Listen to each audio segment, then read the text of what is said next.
गोकुळमध्ये येणं हे आमच्या हृदयावरचं ठेच आहे.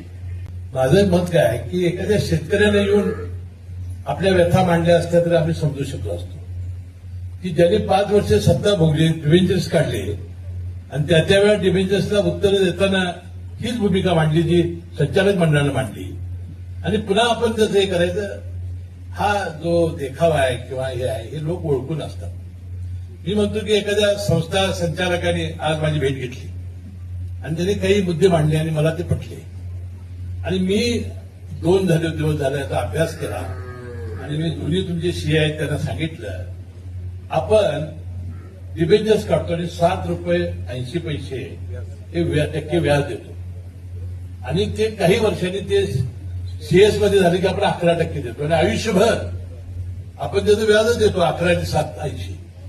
हे कशासाठी आपण जोखीम पत्र आलोय?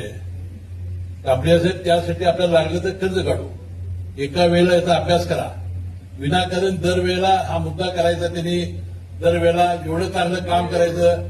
अहो, काल गोकुळमध्ये येणं हे आमच्या हृदयावरचं ठेच आहे. एका जनावर घेऊन येणं, आता मोर्चा कसा काढला तर मी चंद्रदीप आणि बंटी पाटलांना दाखवून दिलेलं आहे मागं मल्टी स्टेटच्या वेळेला. मोर्चा काढणं आणि विनाकारण म्हणजे माझं काय म्हणणं आहे की याबद्दल चर्चा होऊ शकते असती.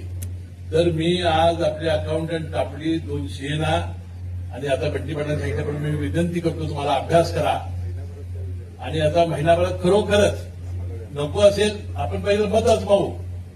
कारण काही लोक आले म्हणून लगेच काय आम्ही बंद करत नाही. आपण समाजाला प्रत्येक संस्थेला पाठवू आपण की डिबेंचर्स घेतल्यामुळे हे तुमचा फायदा होणार आहे, डिबेंचर्स न घेतल्यामुळे संघाचा हस्ततोटा होणार आहे, करू आणि त्याचं मत आजमावू.